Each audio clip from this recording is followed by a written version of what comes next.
Sir आज जो UCC कानून के ये उत्तराखंड के बाद गुजरात में भी चर्चा हो रही है, 45 दिनों में एक टीम का गठन किया जाएगा और उसको लागू किया जाएगा, किसको कितना फायदा और कितना नुकसान? देखिए, मैं एक बात समझता हूँ कि फ़ायदा और नुकसान तो जो है उसकी जहाँ तक बात की जा रही है, तो एक बात समझना पड़ेगा आपको कि प्रदेश के जिस तरीके के मामले हैं, यूसीसी के मामले में हम पहले ही देख चुके हैं कि ट्राइबल्स को एक्सक्लूड कर रखा है आपने। मतलब गुजरात की बात की जाए तो 15% आबादी जो है वो ट्राइबल यूसीसी के ट्राइबल लीगल रिकोर्स के बाहर है। तो अब इसके बाद कमेटी का गठन किया जा रहा है। अब कमेटी के अंदर में मैक्सिमम अगर बात की जाए मुसलमानों की तो 11% वो हैं, तो 15% वो, 11% ये, तो कुल मिला के 26-27% तो यही हो गए। उसके बाद कहा यह जा रहा है कि ये यूसीसी है, तो मुझे लगता है कि यूसीसी तो नहीं है, ये 50% यूनिफॉर्म है, 100% नहीं है। तो जब 100% नहीं है तो फिर यूसीसी कैसे? तो कहीं ना कहीं हम ये देख रहे हैं कि जिस तरह से अब इसमें पूरा मामला किस तरह से निकल के आता है वो भी देखना पड़ेगा। हमने जॉइंट पार्लियामेंट्री कमेटी में हमने देखा है कि जिस तरीके से विपक्ष के जो सुझाव दिए गए थे उन तमाम सुझावों को कहीं ना कहीं रिजेक्शन मिला है। हालांकि अभी तो टेबल होना बाकी है पार्लियामेंट में, लेकिन कहीं ना कहीं रिजेक्शन हमारे सामने आ रहा है। 14 मसौदे जो थे, 14 जो मुद्दे थे जो भारतीय जनता पार्टी के समर्थित लोगों के थे, उनको एप्रिसिएशन मिला है। तो कहीं ना कहीं जॉइंट पार्लियामेंट्री कमेटी का जो पूरा मामला था वो हमारे सामने है। अब यूसीसी के अंदर में हम उम्मीद ये करते हैं कि जो पूरी कमेटी है वो ट्रांसपेरेंसी के साथ में लोगों का जो प्रॉब्लम है उन चीज़ों को समझेगी और सरकार के पास ये बात रखेगी कि भाई लोगों की बात है, क्योंकि लोकतंत्र का सबसे बड़ा हिस्सा जो है वो लोग होते हैं।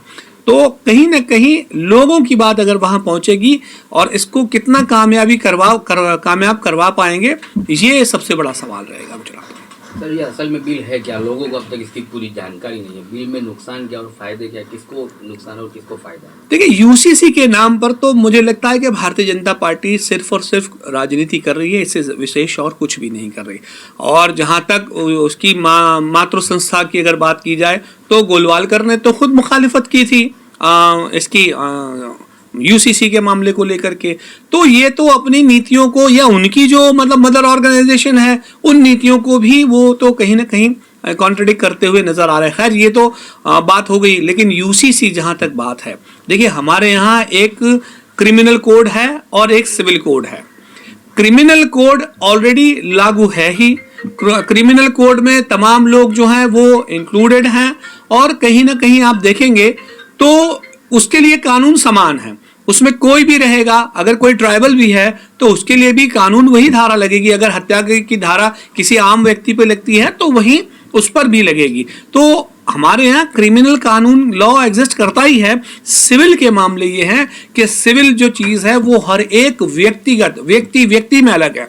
जिस तरह से भारतीय जनता पार्टी एक शगुफा छोड़े हुए है कि मल्टीपल मैरिजेस की जहाँ तक बात है, बहुपत्नित्व की बात है या एक से ज़्यादा शादियों की बात है, तो ये दूसरे समाजों में भी हैं। अगर ट्राइबल्स के मामले की बात की जाए तो आप उनको एक्सक्लूड करके रख रहे हैं कल्चर के नाम पे। तो मुसलमानों के भी तो रिलीजियस राइट्स हैं, कॉन्स्टिट्यूशन के अंदर में right to propagation, right to religion दिया गया है और वो बड़े पैमाने पे दिया गया है। तो उसके बावजूद भी इस तरह से एक वो करना, मुझे लगता है कि कहीं ना कहीं ये ठीक नहीं है। सर इन तमाम मुद्दों के बीच विरोध पक्ष की भूमिका कहीं नहीं दिखाई दे रही है, जबकि विरोध पक्ष मजबूत हुआ या कमजोर हुआ है, कैसे देखते हो? देखिए, मैं तो एक बात मानता हूं कि बैरिस्टर सदरुद्दीन ओवैसी साहब बुलंदी के साथ अपनी आवाज़ बुलंद करते हैं और कल भी हमने पार्लियामेंट में देखा था वक्फ को लेकर उन्होंने बहुत ज़बरदस्त मतलब अपनी बात रखी है।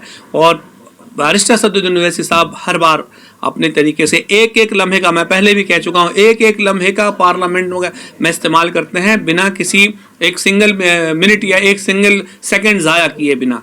तो बैरिस्टर सदरुद्दीन ओवैसी साहब और जो भी मतलब उनका टीम या उनमें विश्वास रखने वाला जो वर्ग है वो मुझे लगता है कि कहीं इसके खिलाफ जो भी कानूनी तर्क होंगे उन पे हम अपनी बात रखेंगे। जहाँ तक कमेटी की बात है, कमेटी की संरचना में कमेटी के जो प्रोविजंस हैं उनको लेकर के हम अपनी बात रखेंगे, लेकिन वो बात कितनी मानी जाती है राज्य सरकार के पास, वो सबसे बड़ा सवाल रहेगा। हाँ, गुजरात AIMIM कितना कुछ इसका विरोध करिए, अगर ये बिल लागू होता है तो सड़कें जाम या सड़कों पर उतरना।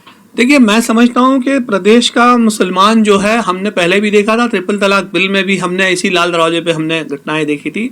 और मुझे लगता है कि UCC के मामले को लेकर भी सबसे पहले कमेटी का रिपोर्ट सबमिशन के बाद जो पूरा प्रोसेस है, उसके बाद सरकार उसको कैसे लेती है, क्या सुझावों को लेती है। अभी तो सुझावों की बात है, क्या सुझावों को लेती है, क्या उनको कंसीडर करती है, कितना कंसीडर करती है, उसके बाद ये परिस्थिति तय करेगी।